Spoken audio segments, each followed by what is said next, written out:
Salam Guru Penggerak. Kali ini saya Siti Astuti CGP Angkatan 11 Kabupaten Magelang akan mengadakan diseminasi tentang budaya positif. Seperti apa diseminasi yang saya lakukan? Ikuti video saya sampai selesai ya. Selamat menyaksikan.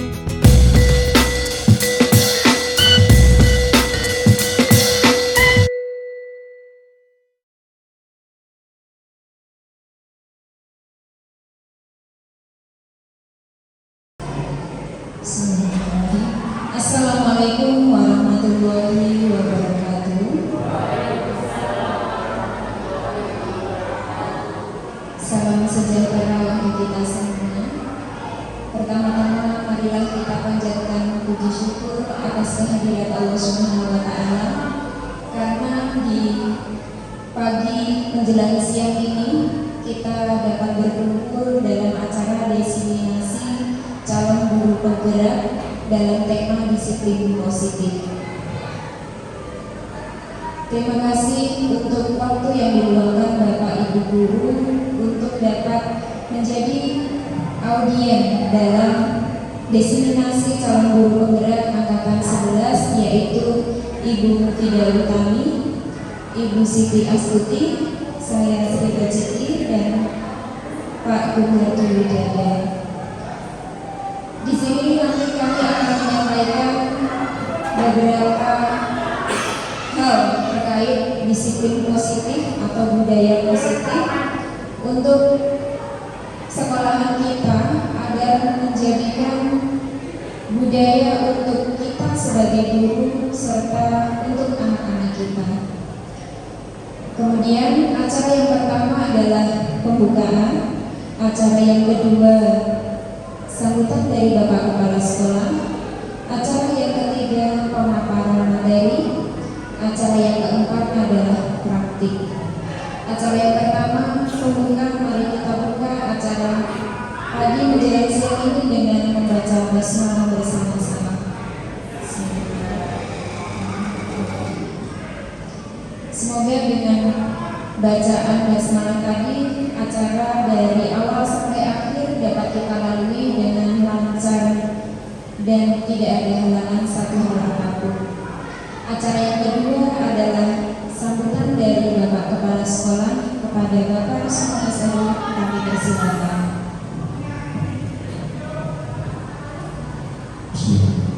Assalamualaikum warahmatullahi wabarakatuh. Alhamdulillahirrahmanirrahim. Yang saya hormati Bapak Ibu Guru yang hadir pada saat ini, yang saya hormati calon guru penggerak. Yang pertama, marilah kita ucapkan puji syukur kehadirat Allah Subhanahu wa taala yang telah memberikan pada kita kesempatan serta kesehatan sehingga alhamdulillah pada hari ini para CGP mengundang Bapak Ibu dan kita bisa hadir dalam keadaan sehat walafiat. Untuk itu mari yang beragama Islam kita ikhlaskan dengan membaca takbir bersama-sama. Alhamdulillahirabbil alamin. Kayaknya Pak Tegang tepuk semangat dulu. Tepuk semangat.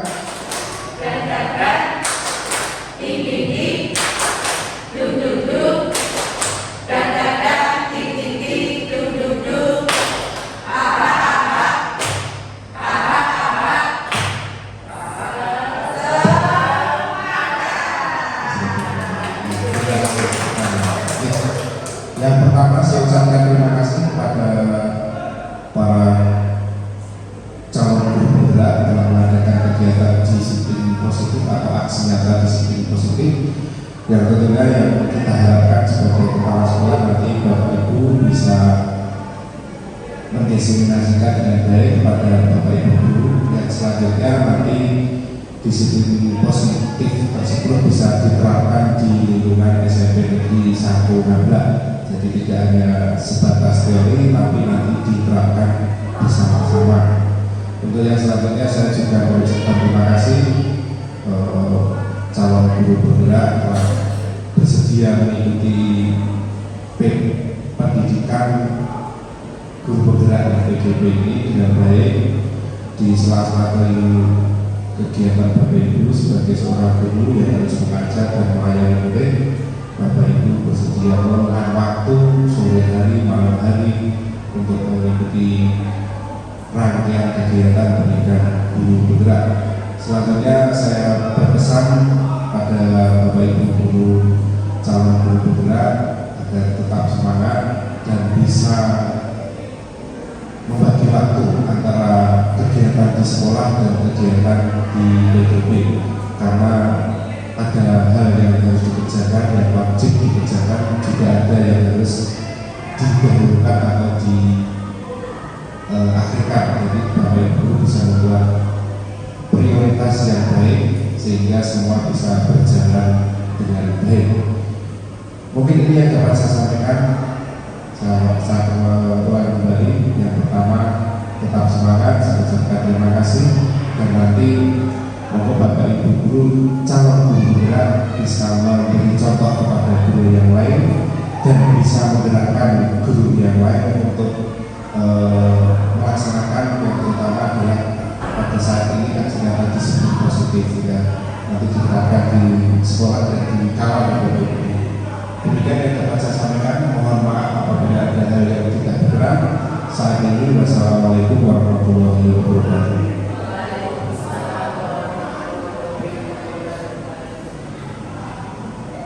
Terima kasih atas sambutan dari Bapak Kepala Sekolah. Acara yang selanjutnya adalah pemaparan materi yang akan disampaikan oleh Ibu Siti Astuti, kepadanya yang kami persilakan. Terima kasih banyak Bu Iri. Mohon maaf sebelumnya, mungkin suara saya ketika terdengar di sini jadi agak gede karena serak, tapi pakai mic jadi suara saya agak gimana gitu. Sebelumnya saya buka dulu. Assalamualaikum warahmatullahi wabarakatuh.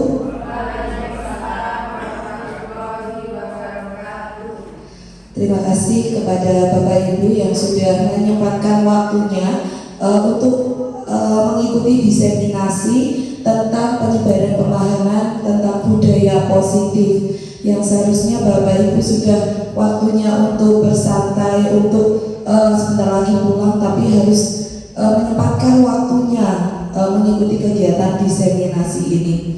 Ini adalah pelaksanaan diseminasi yang ketiga.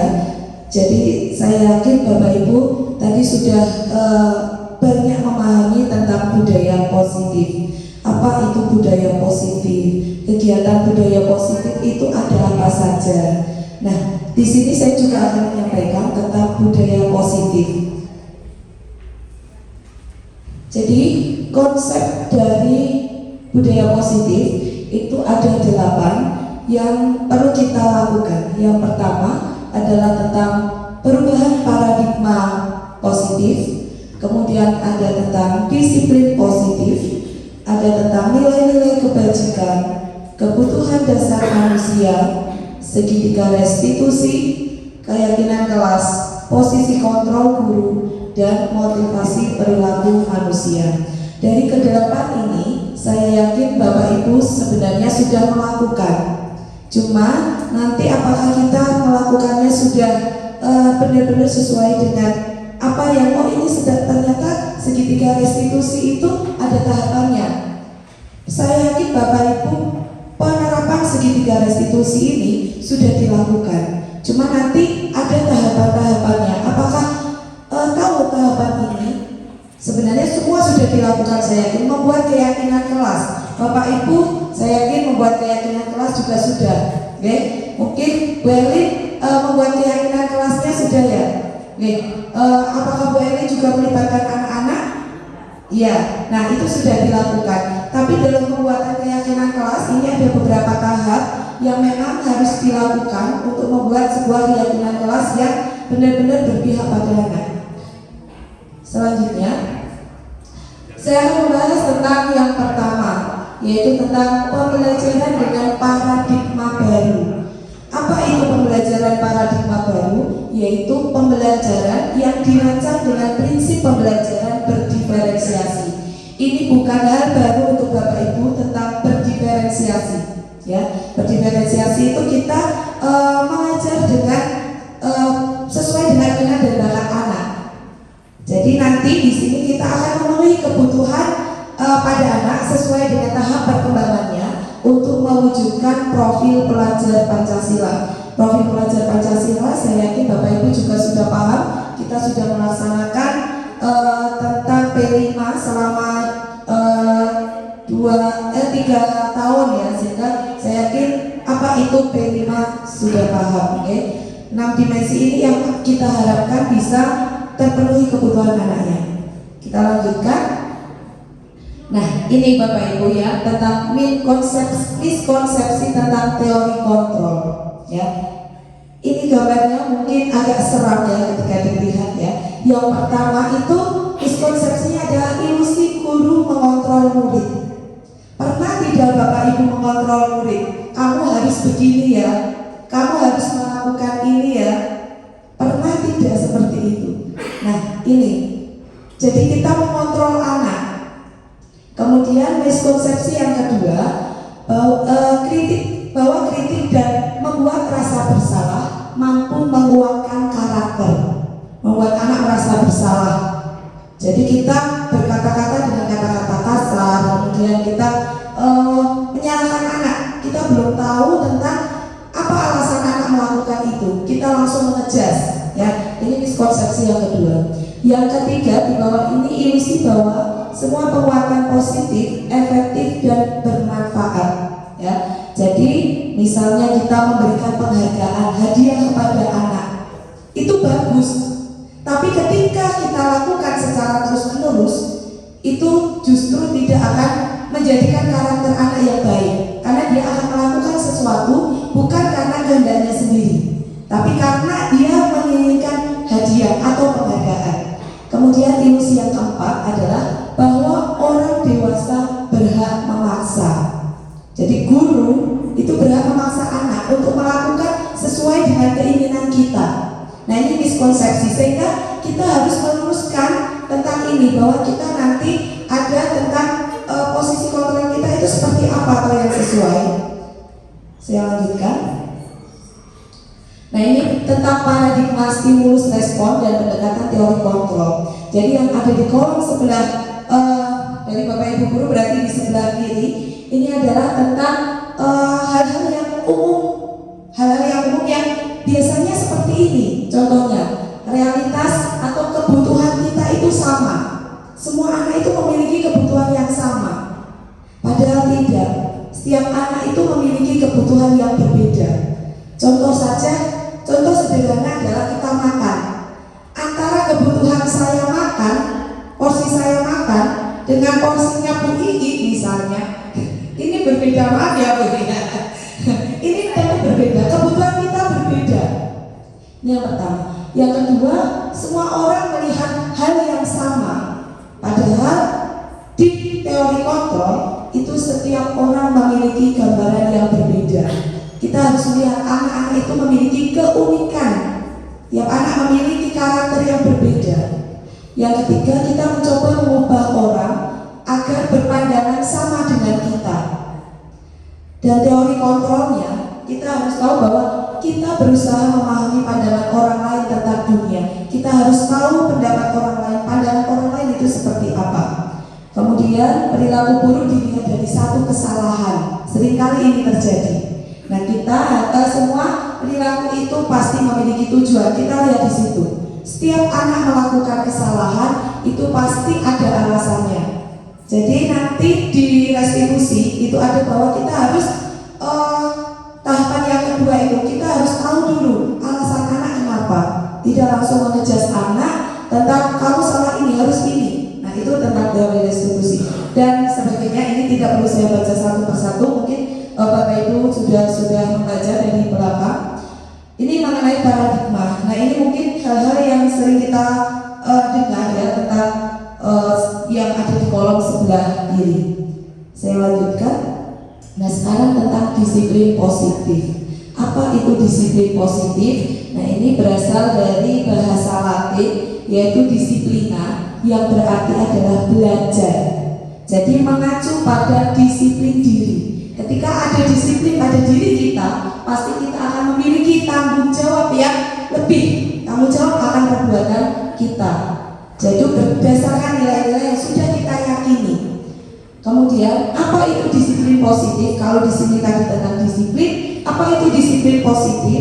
Yaitu cara untuk menerapkan disiplin dengan memberikan pujian dan dukungan agar siswa berperilaku baik. Jadi setiap apa yang dilakukan oleh siswa, kita memberikan penghargaannya itu bukan dengan cara kita memberi sesuatu, tapi kita memberikan pujian kepada anak.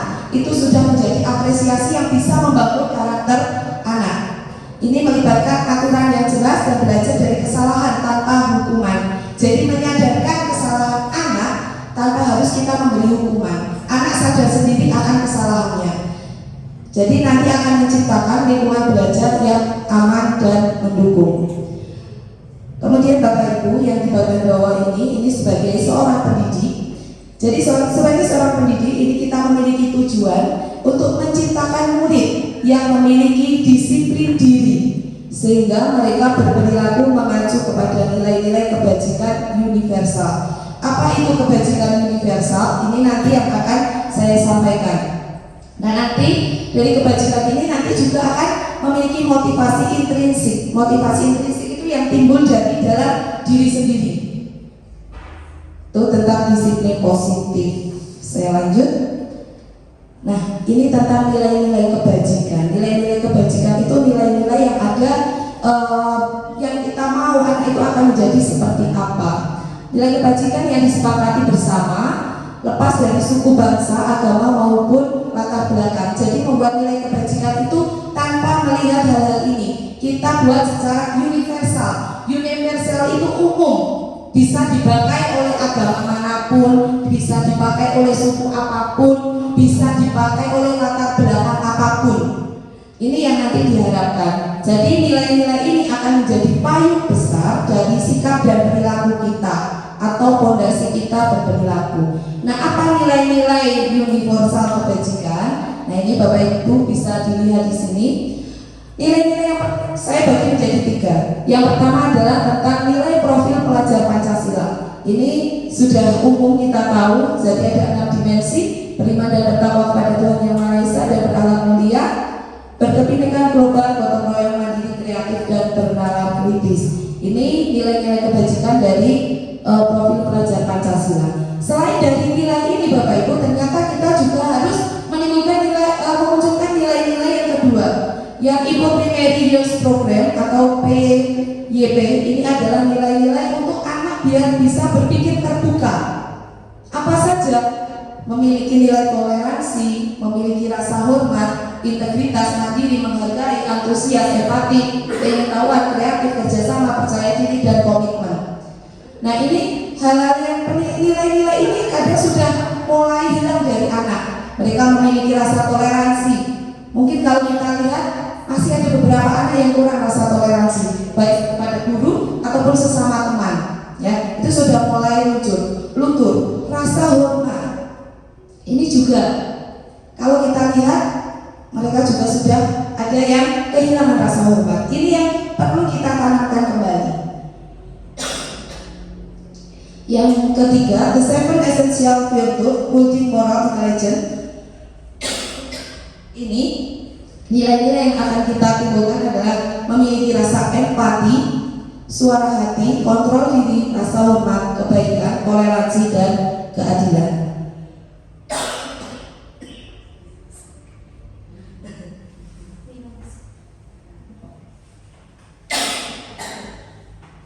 Selanjutnya mengenai kebutuhan dasar manusia. Setiap manusia memiliki kebutuhan yang berbeda-beda.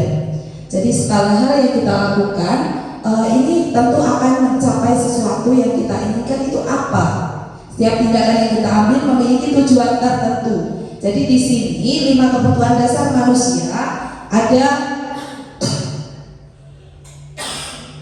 5. Yang pertama, bertahan hidup. Bagaimana cara bertahan hidup kita? Sebagai manusia itu bagaimana mempertahankan hidup kita? Bagaimana Pak Rodi cara mempertahankan hidup Pak Rodi? selalu siap sedia dalam keadaan apapun ya, bagus ya. Butuh makan tidak Pak Ruli? Ya, ya, untuk bertahan hidup tentu kita butuh makan ya. Ya, ini tentang fisik. Kebutuhan hidup itu tentang fisik, rumah, makan, itu kesehatan. Ini adalah kebutuhan hidup kita untuk bertahan ya.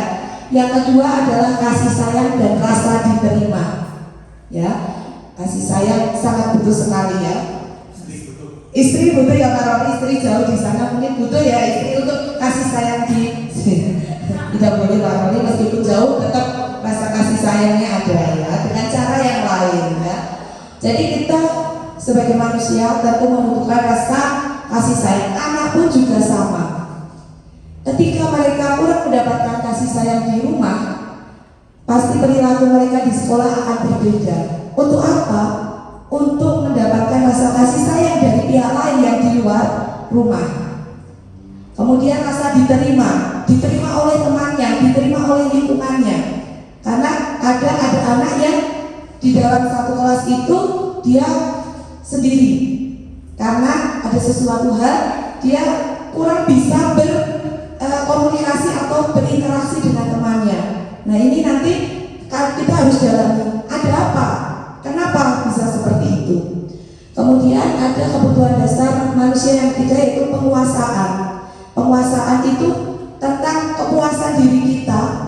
Kita itu, oh saya mendapatkan nilai yang bagus, saya bisa mengerjakan sesuatu hal, saya pintar membuat kerajinan misalnya. Ini adalah tentang penguasaan. Kita menguasai sesuatu hal. Dengan cara kita menguasai seperti itu, tentu kita juga akan merasa puas. Kemudian kebebasan. Kebebasan tentang teori pilihan. Kita bebas memilih. Memilih sesuai dengan apa yang kita mau. Tapi tetap pada teori-teori kontrol yang memang positif ya. Kemudian kebutuhan dasar manusia, kesenangan. Setiap manusia berhak untuk senang, berhak untuk bahagia. Nah, kesenangannya tentu punya cara-cara tersendiri. Ya, antara saya dan Bapak Ibu tentu cara pemuasan kesenangannya berbeda. Jadi ini 5 kebutuhan dasar manusia. Anak pun juga sama. Kenapa kita melihat anak ketika kita mengajar di dalam kelas, anak cuma diam duduk, ketika kita jelaskan mungkin tidur. Karena dia pengen apa? Karena dia pengen kebebasan. Misalnya, bebas untuk apa? Oh dia pengennya belajarnya di luar, ekstra, karena dia suka kebebasan di luar. Kemudian dia senangnya adalah belajar di area terbuka. Kita harus tahu karakter-karakter anak. Ini kebutuhan dasar manusia. Selanjutnya adalah motivasi perilaku manusia. Di sini ada 3 motivasi perilaku manusia. Yang pertama, untuk menghindari ketidaknyamanan atau hukuman. Nah ini salah satu. Kenapa? Contohnya di sekolah ada peraturan. Anak melakukan hal baik tidak pernah melanggar. Kenapa? Karena dia takut akan hukuman. Salah satunya mungkin seperti itu. Tapi itu akan menjadi kebiasaan nantinya ya. Jadi kita melakukan hal itu karena kita untuk menghindari hukuman. Yang kedua, untuk mendapatkan imbalan atau penghargaan dari orang lain. Nah ini tadi yang saya katakan bahwa setiap penghargaan itu bagus ketika mungkin kita lakukan sekali. Tapi kalau kita lakukan terus-menerus, itu justru akan membuat anak menjadi melakukan sesuatu itu karena ada penghargaannya, bukan karena motivasi yang ada pada diri anak sendiri.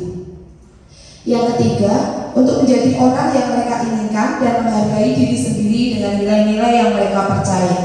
Jadi ini memang dia melakukan atas dasar keinginannya sendiri, bukan karena takut hukuman, bukan karena paksaan orang, bukan karena ingin mendapatkan hadiah. Tentang motivasi. Selanjutnya, nah ini konsep disiplin Bapak Ibu ya. Ada tentang identitas yang gagal. Ini identitas gagal. Kenapa identitas gagal? Penghargaan bagus, tapi ini termasuk ke identitas gagal. Karena apa? Kita lihat dulu hukuman. Yang namanya hukuman itu menyakitkan karena kita memaksa anak, bukan karena anak sendiri yang ingin melakukan melakukan. Seperti tadi mungkin sempat ada masukan Pak Solihin yang mengatakan bahwa di TN itu anak yang berlari. Itu kita nggak bisa mungkin hukuman ya, karena itu mereka mengatakan itu karena keinginannya sendiri, bukan karena disuruh oleh gurunya ya. Jadi kalau disuruh itu namanya hukuman dan tentu akan menyakitkan anak.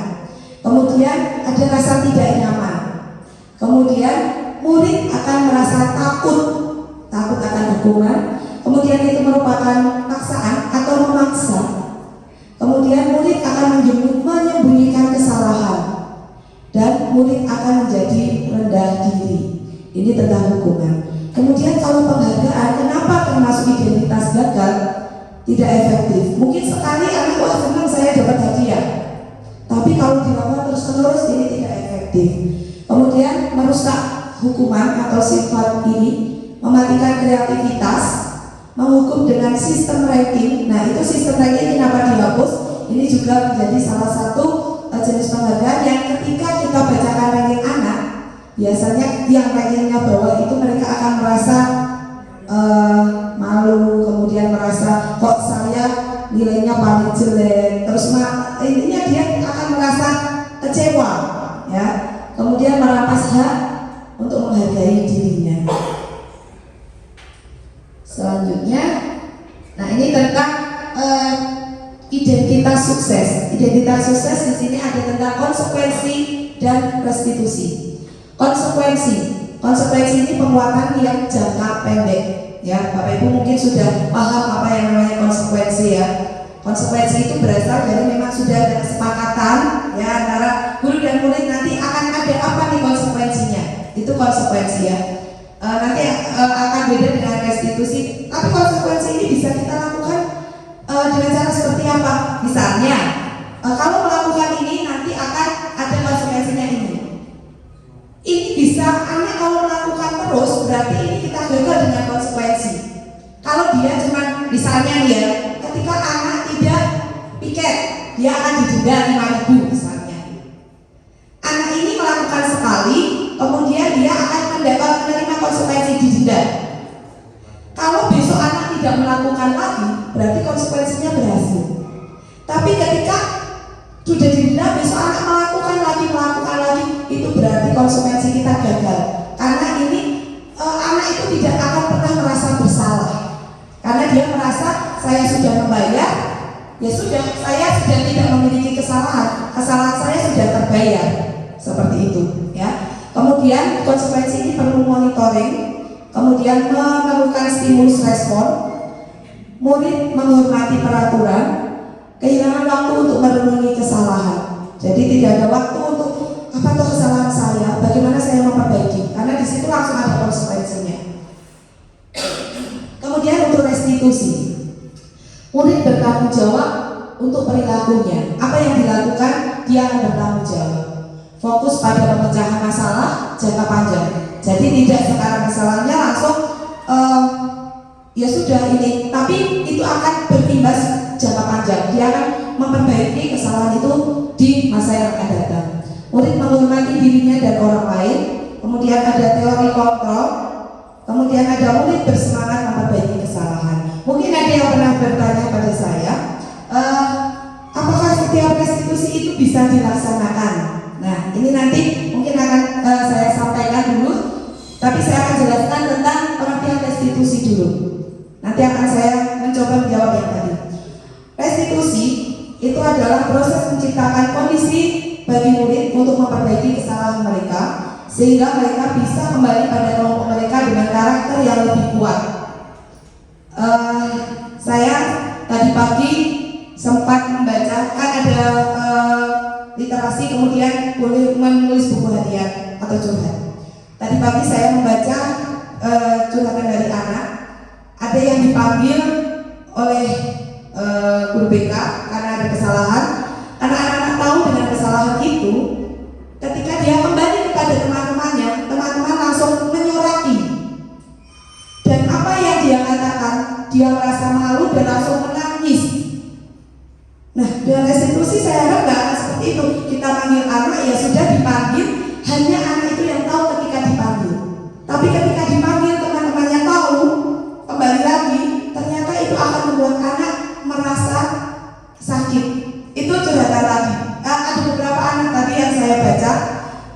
ketika dipanggil, diumum, dikembalikan lagi ke teman-temannya, dia sedih dan kecewa, menangis. Ya, kemarin ada yang Pak Rodi yang kemarin ya menangis anak kita ya. Itu. Jadi tentang restitusi ini biar mereka kembali kepada kelompoknya itu tetap dalam keadaan yang kuat. Kalau menangis berarti kan dia semakin down. Ketika teman-temannya langsung menyorai, dia merasa down. Selanjutnya adalah ciri-ciri restitusi. Restitusi itu bukan untuk menebus kesalahan, namun untuk belajar dari kesalahan. Restitusi itu untuk memperbaiki hubungan. Restitusi itu berupa tawaran, bukan paksaan. Jadi apa yang akan dia lakukan untuk menebus kesalahan, bukan menebus, untuk memperbaiki kesalahan itu, dia akan mengutarakan sendiri, bukan paksaan. Restitusi menuntut untuk melihat ke dalam diri. Restitusi mencari kebutuhan dasar yang mendasari tindakan. Restitusi adalah cara yang paling baik, salah satu cara, bukan satu-satunya cara. Oke, ini perlu ditekankan. Restitusi adalah salah satu cara, bukan satu-satunya cara. Oke, restitusi fokus pada karakter, bukan tindakan. Restitusi fokus pada solusi. Restitusi membalikan murid yang berbuat salah pada kelompoknya. Ya, ini yang saya tekankan. Restitusi bukan satu-satunya cara. Semua kita restitusi itu nggak semuanya bisa direstitusi. Ketika itu sudah pada cedera fisik, itu bukan lagi dengan cara restitusi, ya. Tapi itu harus dicari jalan keluar yang lain, ya. Itu kemarin saya sempat membaca dulu. Kita lanjutkan. Nah, ini saya punya contoh kasus. Kasusnya adalah siswa yang datang terlambat. Ada 3 hal yang dilakukan. Kalau hukuman, ketika siswa itu terlambat, guru itu akan menghukum siswa dengan cara hormat di depan bendera, kemudian selama 10 menit. Ini namanya adalah hukuman. Guru marah dan muridnya akan takut. Ini hukuman, ya. Kemudian kalau konsekuensi bagaimana dengan kasus ini, guru akan memberikan konsekuensi untuk membersihkan lingkungan sekolah sampai bersih. Ini namanya konsekuensi. Jadi guru tegas dan siswa menghormati peraturan. Lalu bagaimana cara restitusinya? Guru menanyakan keyakinan kelas, apa yang ada di keyakinan kelas, apa yang ada di keyakinan sekolah, dan membantu siswa menyelesaikan masalahnya. Guru terbuka dan siswa menghormati dirinya dan orang lain. Jadi mencari jalan keluar yang ditentukan sendiri oleh siswa, tetap dengan arahan kita. Kemudian ini tentang bagaimana cara segitiga restitusi. Yang pertama adalah menstabilkan identitas. Kita semua akan melakukan hal yang terbaik apa yang kita lakukan. Jadi kita mengajak anak untuk tenang dulu, kemudian anak itu lebih stabil dengan cara apa? Kita jangan menyalahkan anak dulu, tapi kita mungkin bisa menanyakan, nah kita itu tidak pernah lepas dari salah. Ibu pun juga pernah salah. Mungkin dengan cara seperti itu anak itu kan, oh iya, nggak cuma saya kok yang pernah salah, tapi bapak ibu guru juga pernah merasa salah. Kita menstabilkan dulu. Setelah anak mulai merasa tenang, mulai merasa bisa kita ajak berbicara, nanti yang kedua adalah validasi tindakan yang salah. Semua perilaku itu memiliki alasan. Jadi kita tanya, kenapa kok kamu melakukan ini? Tanyakan. Ketika anak sudah stabil, biasanya mereka akan mudah untuk berkata jujur. Tapi kalau kita langsung mengejas anak, menyalahkan anak, ini biasanya anak juga untuk berkata jujurnya sulit. Tapi memang yang kedua ini kita butuh cara khusus mungkin ya, bagaimana mengajak anak untuk bisa berbicara jujur. Kemudian setelah anak berbicara tentang apa alasannya, yang ketiga adalah kita menanyakan keyakinan. Kembalikan kepada, coba ingat-ingat kembali keyakinan kelas yang sudah kita bikin. Nah, bagaimana dengan tindakan kamu? Apakah sudah sesuai dengan keyakinan kelas? Nah, kalau tidak sesuai berarti mau kamu bagaimana? Itu teorinya segitiga restitusi, ya. Oke, kita lanjutkan tentang 5 posisi kontrol. 5 posisi kontrol guru. Ini saya langsung ke contoh kasusnya, yaitu ada siswa yang tidak memakai atribut lengkap saat upacara. Kalau kita sebagai penghukum, maka kita akan berbicara seperti ini. Patuhi aturan sekolah, silakan baris tersendiri di sebelah kanan. Ini merupakan posisi kita kalau kita sebagai guru yang menghukum. Bagaimana posisi kalau guru itu sebagai pembuat rasa bersalah?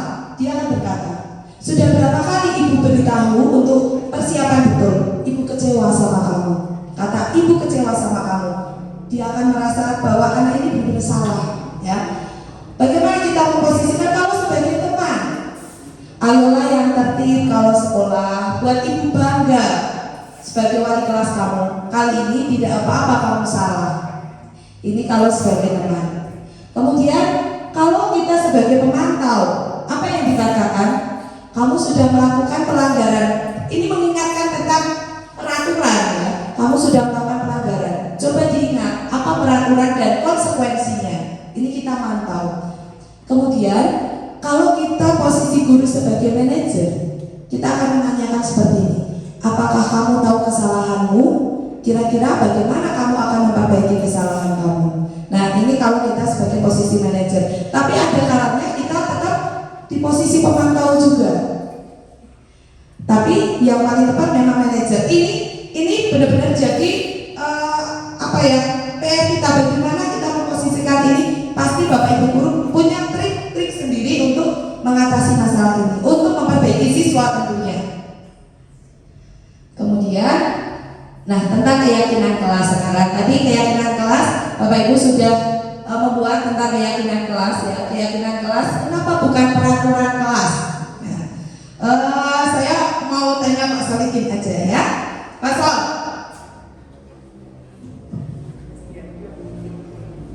Apa Bu? Kenapa keyakinan kelas bukan peraturan kelas? Jawaban jujur atau palsu? Jujur Pak. Oke, gini ya.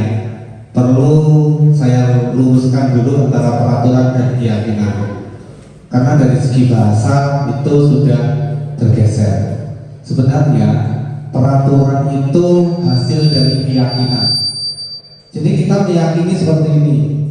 Peraturan itu dibuat oleh guru. Itu sebenarnya konsep yang keliru. Ya, yang benar itu gini. Keyakinan itu akan menjadi peraturan. Contoh, kita lihat di negara kita yang besar ini Indonesia, ya, kita memberi mandat kepada DPR, itu kan, untuk membuat peraturan. Dan peraturan itu harus diyakini oleh masyarakat.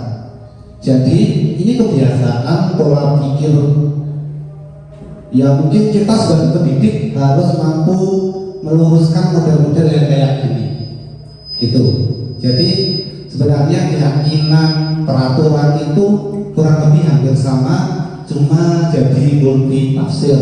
Kalau memang sengaja mau di multi tafsirkan kayak gitu, silahkan.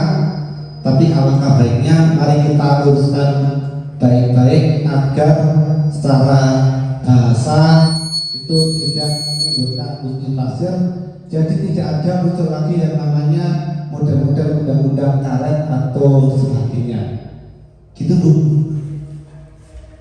Luar biasa, memang kalau guru bahasa Indonesia dan juga literasinya cukup banyak, jawabannya bagus sekali ya, keren sekali ya. Jadi keyakinan peraturan itu berdasarkan keyakinan. Apa kebalikannya tadi? Keyakinan itu bisa menjadi peraturan. Keyakinan bisa menjadi peraturan. Oh ya, keyakinan bisa menjadi peraturan. Contohnya adalah di negara kita, oke? Kesepakatan kelas itu kan ketika sudah disepakati kan akan jadi peraturan. Secara hasilnya itu akan jadi peraturan. Walaupun bahasanya cuma diganti jadi keyakinan. Hampir sama kok, keyakinan sama keimanan itu kan sudah sama. Oke, terima kasih ya. Kalau menurut Pak Sol itu adalah dari keyakinan akan jadi peraturan. Tapi kalau dari yang saya pelajari ini mungkin saya adalah dari segi apa yang saya pelajari bukan dari segi bahasa Indonesia atau dari segi bahasa, dari segi yang itu ya mungkin sedikit berbeda. Kalau dari segi apa yang saya pelajari, keyakinan kelas itu adalah berdasarkan dari peraturan dulu. Jadi setiap anak menyampaikan peraturan kelas, baik itu peraturan positif, negatif, dengan kata positif, dengan kata negatif, itu mereka ungkapkan dulu. Itu dari apa yang saya pelajari ya. Jadi peraturan dulu, memunculkan peraturan. Setelah memunculkan peraturan, baru nanti akan kita ubah peraturan itu menjadi kalimat yang positif. Menjadi kalimat positif, misalnya ketika tidak boleh membuang sampah sembarangan, itu termasukkan peraturan. Ini akan kita ubah dulu menjadi kalimat positif. Kalimat positifnya apa? Membuang sampah pada tempatnya. Nah ini kan tidak ada kata negatif. Ini yang akan menjadi keyakinan. Jadi peraturan ke keyakinan. Nah selain ke keyakinan itu, sebelum kita menempelkan pada kesepakatan itu di dinding kelas, menempelkan itu, ini ada yang perlu kita buat dulu, yaitu ada grafik P dan G. Kita harus tahu apa yang tampak positif dan negatifnya.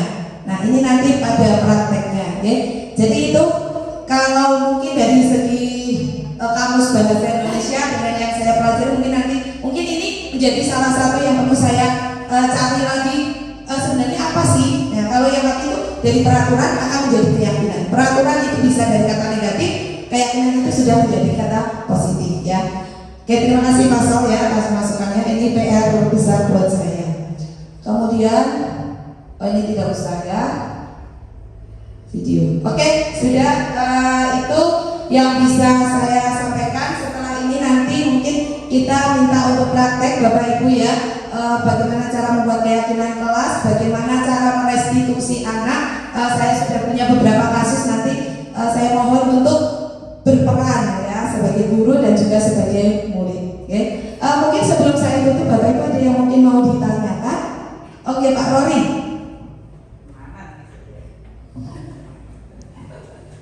Ya, terima kasih. Dengan kasus yang ada, yang saya lihat itu ada anak yang sudah masuk BK direstitusi ya. Kemudian dikembalikan di kelas, itu akan berpengaruh pada anak tersebut. Nah kami mohon waktu yang tepat itu kapan untuk merestitusi tersebut, agar nanti dalam anak tersebut dikembalikan lagi ke kelas itu tidak menjadi goyah. Itu terima kasih. Baik Pak Roni, terima kasih. Kapan waktu yang tepat ya? Ketika kita memanggil anak pada saat yang ramai, memang ini menjadi tekanan batin tersendiri untuk anak. Itu curhatan anak saya ya, kebetulan tadi pagi benar-benar curhat. Saya merasa ya Allah kok kayak gini ya. Kemarin saya ada di bagian mereka, ya, kita ada di bagian mereka kemarin. Terus kapan waktu yang tepat? Ya mungkin kalau waktu yang tepat ya kita cari waktu-waktu yang memang longgar, dan manggilnya mungkin kita secara pribadi. Mungkin pulang sekolah Pak nanti ngobrol sebentar ya. Kata BK itu kadang anak-anak itu udah berpikir bahwa BK ini berarti saya punya salah nih.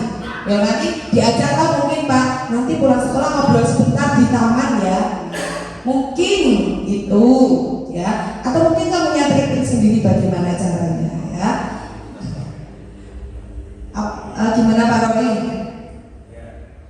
Berapa jumlah yang harus direstitusi, karena jika dalam satu kelompok ya, tidak mungkin kita sama penanganannya, gitu kan? Iya benar. Kalau restitusi itu bagusnya adalah dilakukan secara individu, karena ketika anak itu berkelompok pasti mereka cerita jujurnya itu tidak mesti muncul, Pak.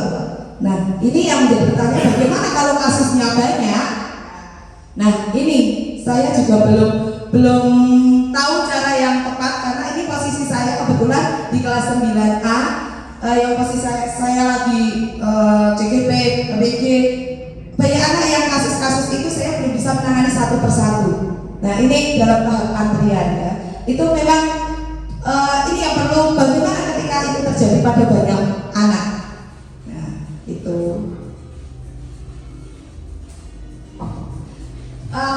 Eti bagaimana?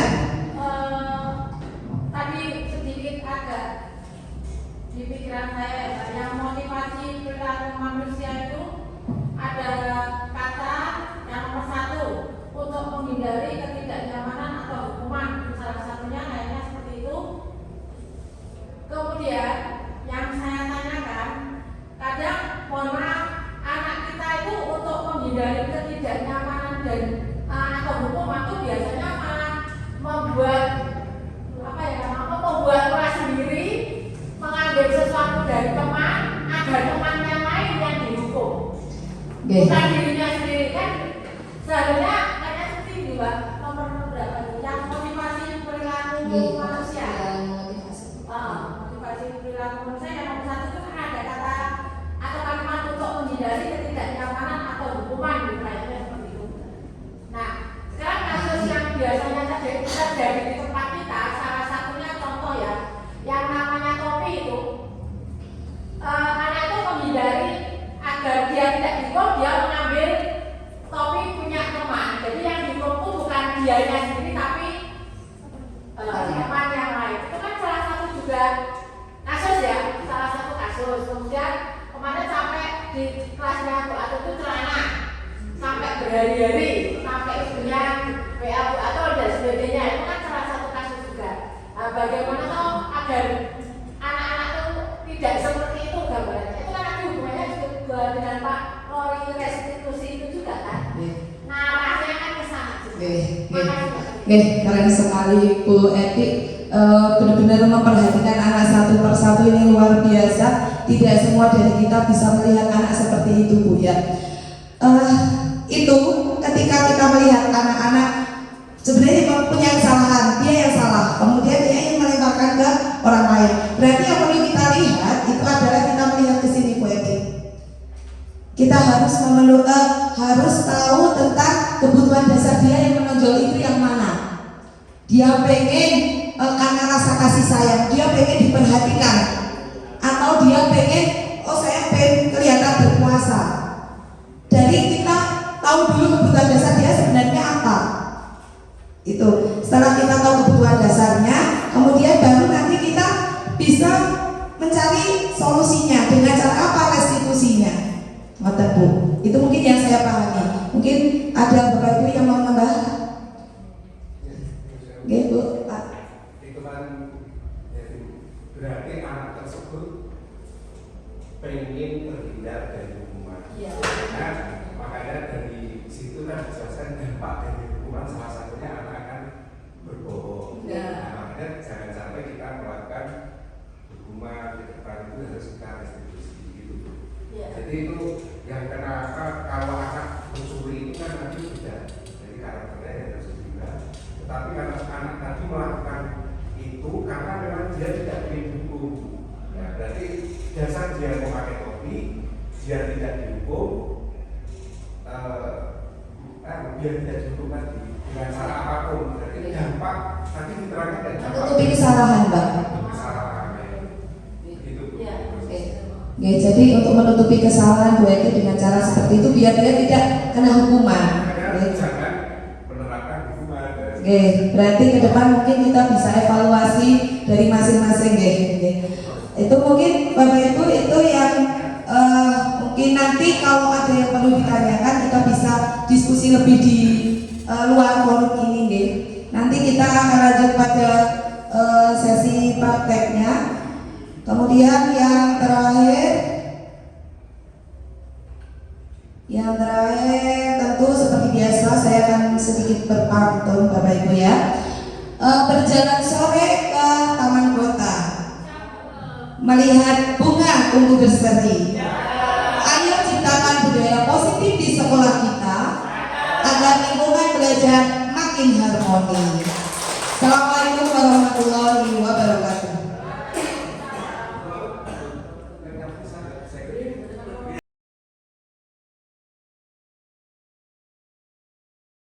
Oke Rizky, kira-kira kamu tahu nggak kenapa saya ajak ngobrol? Mboten ngertos. Ingat nggak kejadian pas di hari kemarin pagi, apa yang membuat kamu merasa nggak ketika kenapa Bu Tuti kok manggil saya ya? Karena kira-kira apa?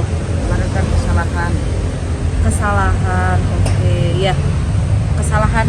Tahu nggak kesalahan kamu yang mana? tahu Bu, Apa? membawa rokok dan membawa HP dan Omong. korek. Oh iya, jadi ini ya kesalahan kamu ya. Nah ini tak kasih nama ya. Oke, gini ya Rizky ya, setiap orang itu pasti memiliki kesalahan. Bu Tuti ya sama, pasti punya kesalahan apapun itu.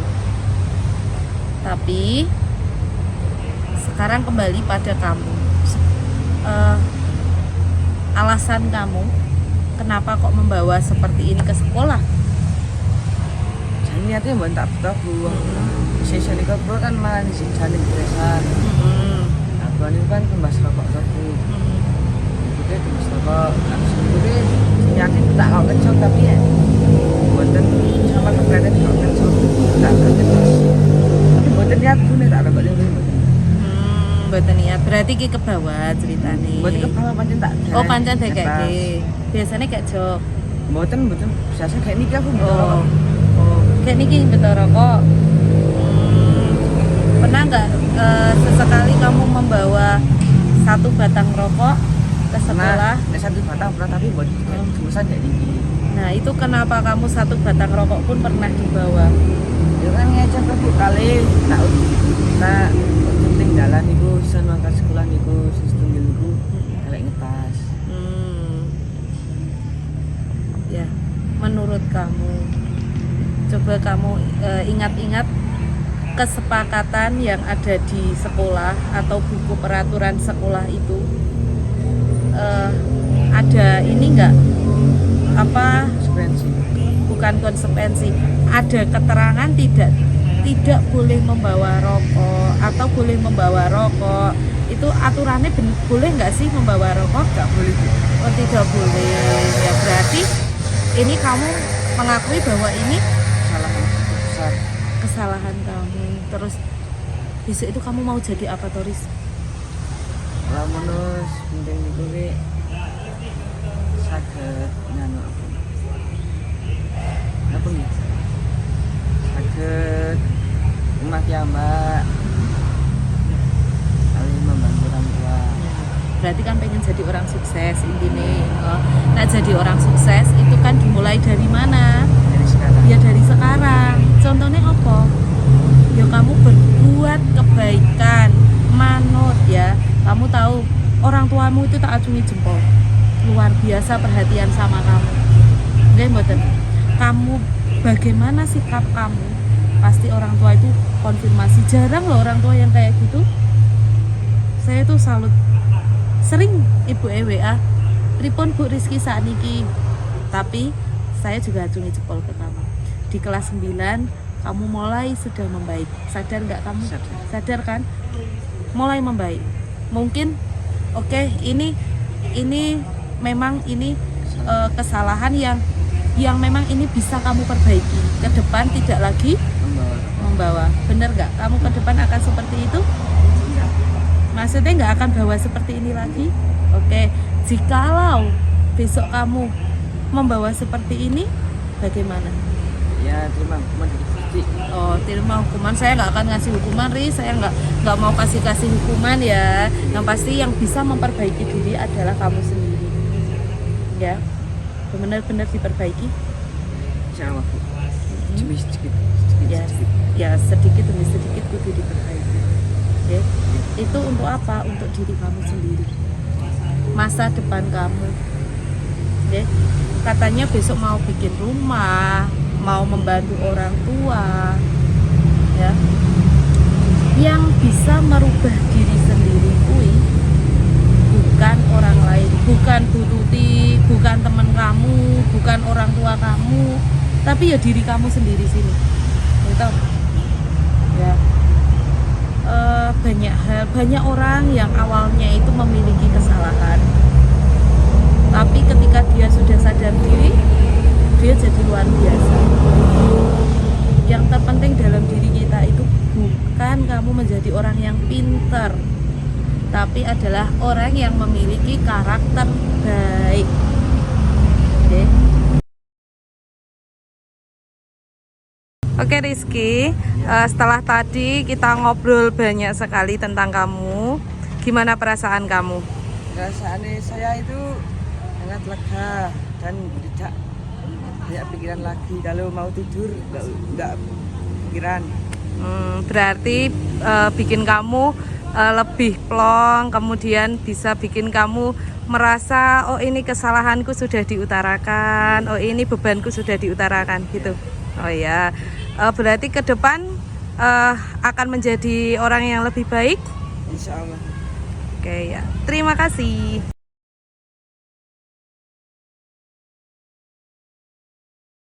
Senyum dong. Mama tahu Pak Tegar. Ngopo kok kamu kok ateng Tegar? Kenapa? Kamu tadi pas tak panggil, kira-kira di dalam pikiranmu kenapa kok dipanggil Bu Tutik ya? Kenapa? Pikiranmu ngopo kira-kira? Bolos kapan tuh bolos? Oh pas Jumat ya. Gini Arif ya, kita itu sebagai manusia tak luput dari salah, gitu. Pasti semua orang itu punya salah. Itu ya, itu yang paling utama. Jadi Bu Tuti di sini itu nggak akan mencari apa kesalahan kamu, tapi mencari solusinya, solusi untuk permasalahan kamu ini, okay? Nah itu yang pasti itu. Jadi jangan terus dikira Bu Tuti manggil kamu mau memarahi atau mau menghukum kamu, mengasih konsekuensi, tapi cuman mau meluruskan, cari solusi, ya. Nah sekarang coba secara jujur dari hati ke hati ya, ini ya, dari hati ke hati, jangan jadi beban. Tadi sama Rizky sampai ngobrol 1 jam lebih. Ya sekarang sama kamu Bu Tuti juga pengen kamu ngobrol luasa. Jadi Bu Tuti tahu segala macam tentang kamu, apa yang ada di diri kamu. Ngoten nggih? Nah sekarang coba ceritakan Rin, alasan kamu kemarin di hari Jumat itu tidak berangkat sekolah, kenapa? Jujur aja, Bu Tuti nggak akan marah, Bu Tuti nggak akan menghukum, Bu Tuti nggak akan bagaimana, oke? Ceritakan secara dari hatimu, itu pasti kamu punya alasan kan? Karena kemarin kamu itu sudah berangkat dari rumah, gitu. Nah coba ceritakan. Bingung. Kenapa? Dengar bahasa kamu. Piye toko kamu bisanya ngobrol bahasane rada acak-adul, rada ora temoto apa, tapi sampaikan aja. Bagaimana? Kenapa? Sampaikan secara Bu Tuti tahu bagaimana tentang latar belakang kamu. Ya toh? Jadi sekarang coba cerita apapun itu sama Bu Tuti. Kan kemarin wali kelasnya sama Bu Tuti yang tahu segalanya. Nah sekarang Bu Tuti sebagai wali kelas kamu, Bu Tuti harus tahu bagaimana kamu. Ini sama-sama kita mencari solusi terbaik untuk kamu. Karena sekarang kamu juga udah kelas 9, gitu. Udah kelas 9 itu artinya kamu nanti akan lulus. Banyak hal yang menjadi pertimbangan untuk jadi lulus. Salah satunya adalah tentang tingkat kehadiran. Nah, sekarang mungkin kamu bisa cerita nih sama Bu Tuti. Kenapa? Alasanmu apa? Setiap tindakan pasti ada alasannya. Gitu. Kamu pun kemarin juga ada alasannya. Saya nggak mau mendengar teman-teman kamu sebenarnya ada yang cerita, Bu seperti ini, Bu seperti ini. Bu Tuti nggak akan langsung percaya. Tapi Bu Tuti mau dengar dari kamu. Oke, cerita. Kesel, kenapa? Ada masalah apa? Mungkin yang Bu Tuti bisa bantu kamu. Cerita aja. Iya, mau kesel yang alasannya, keselnya bergawe, kesel tenagane, atau kesel fisik, atau kesel hati nih? Nah, banyak toh. Nah, yang membuat kamu kesel apanya? Sekolah masuk sore terus tuh. Kalau sekolah wangsul sore terus,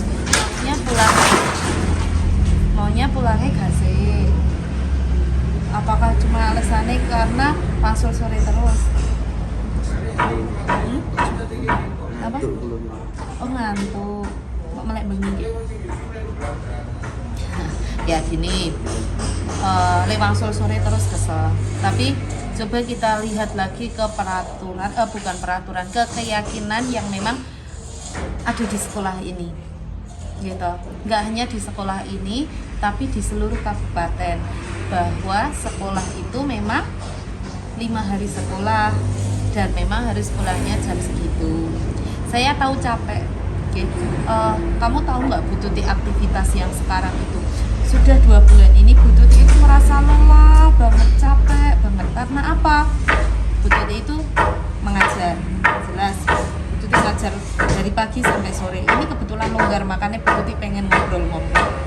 Setelah itu Bu Tuti lagi ngikuti yang namanya guru penggerak. Itu Bu Tuti setelah pulang sekolah harus belajar online, moco buku itu harus. Setelah itu pulang sekolah nih ya, terus nanti mengerjakan tugasnya sampai malam. Itu kalau tidur jam 10, jam 3 bangun buat ngerjain tugas, sampai pagi langsung berangkat lagi. Capek kan? Nggak cuma capek fisik, tapi juga capek hati, juga capek pikiran. Tapi itu kan terus memotivasi diri sendiri. Yang bisa merubah diri kita adalah yang diri sendiri. Itu nggak bisa ngontrol kamu, nggak bisa Arif kamu mau jadi orang baik-baik. Kalau diri kamu sendiri nggak bisa merubah, betul nggak akan bisa, nggak bisa. Yang bisa merubah kamu, ya kamu sendiri. Ya. Besok kamu ingin jadi orang yang seperti apa, atau suatu saat nanti punya cita-cita apa? Nggak ada cita-cita. Terus angan-angan kamu besok pengen jadi orang yang seperti apa? Kalau bukan cita-cita, jadi orang yang seperti apa? Yang mapan itu kan angan-angan. Mapan itu berarti kamu harus punya usaha dong dari sekarang. Usaha kamu apa? Nah, sekolah, belajar, itu usaha kamu. Oke? Nah, sekarang kita sama-sama cari solusi kamu sekarang. Saya pengen kamu berbicara jujur. Arif, setelah tadi kita ngobrol tentang kamu, gimana perasaan kamu? Saya merasa Lega karena apa, Arif? setelah ngobrol seperti saya mendapatkan solusi dari masalah saya. Ya, berarti ini bisa mengubah kamu untuk menjadi lebih baik. Insya Allah. Insya Allah, berarti tidak akan mengulangi apa yang kamu lakukan kemarin. Insya Allah. Insya Allah. Oke ya, oke. Semoga menjadi anak yang lebih baik ya.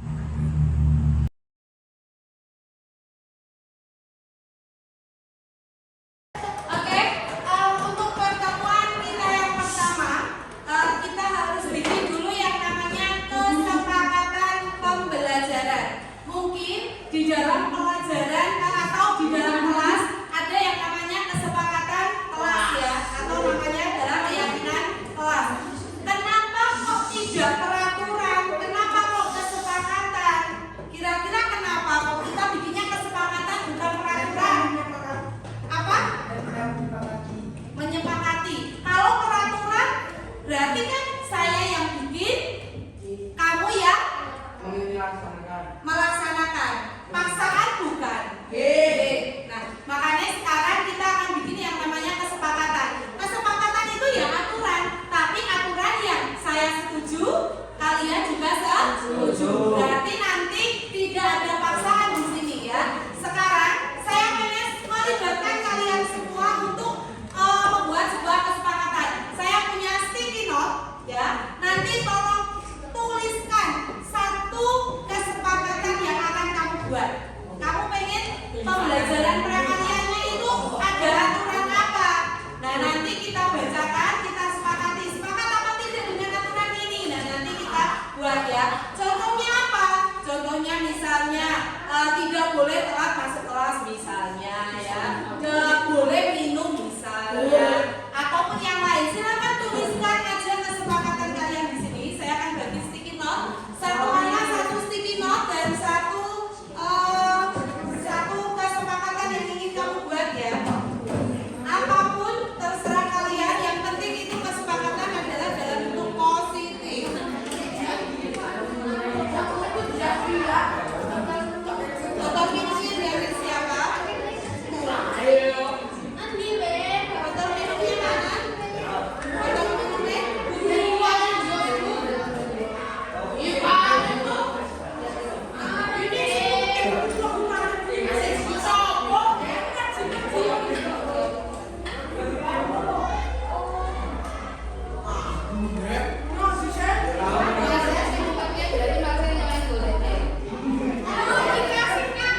10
menit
kesepakatan sekolah, ya kan?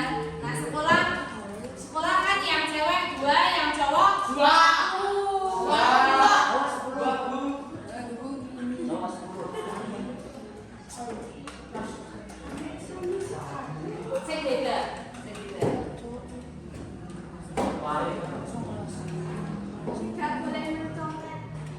Tidak boleh mencontek.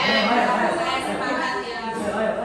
Apapun jawaban kalian itu pasti akan dihargai daripada dengan mencontek ya, mencontek. Kita kan sekarang bukan kalau mencontek tidak boleh, namanya adalah ATM. Atau ATM enggak? Amati, tiru, modifikasi. Ojo ATP. Amati, tiru, ketik lo. Ya. ATM kan delok koncon ini di ATM ya. Didelok, ditiru boleh. Nek ono variasi ya, dibedakan. Boleh kalau ATM. Tapi kalau mencontek tidak boleh ya. Lagi ada yang beda lagi enggak?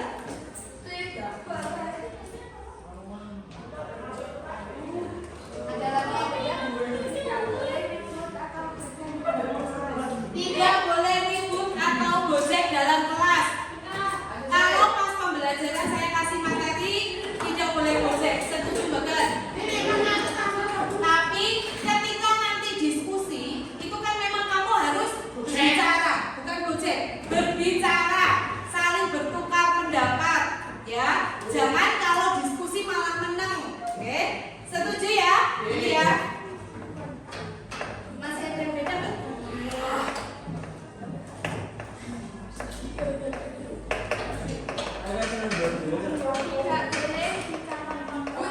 Tidak boleh berbicara kotor.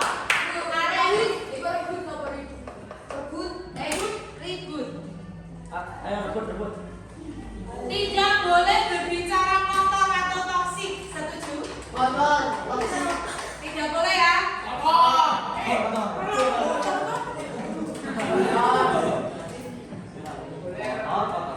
Sapi.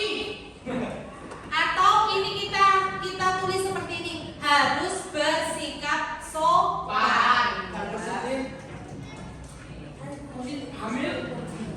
Sopan dengan guru dan teman.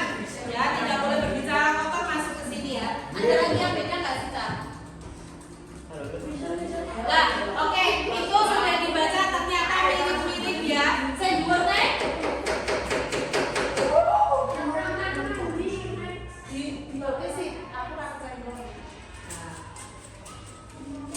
Oke, oh ini sama ya. Berarti kalian bareng-bareng diskusi atau gimana ini ya? Oke, saya tambah lagi. Di kelas boleh nggak minum? Boleh. Oke. Diperbolehkan, boleh dipersilakan. Diperbolehkan minum. Tetapi izin terlebih dahulu. Ini ya. Oke? Terus tugas harus dikumpulkan tepat waktu. Setuju? Ya. Karena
Setuju atau mau ada konsekuensi?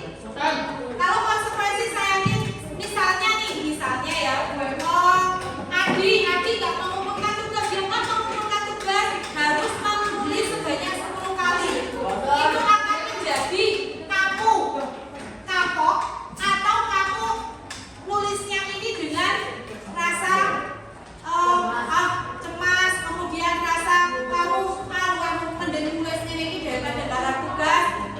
Apakah kamu akan kapok dengan konsekuensi? Kayaknya enggak deh, ya kan? Nah, makanya saya mencoba untuk memberi tanggung jawab kepada kalian. Ya, tanggung jawab. Saya mau jawab.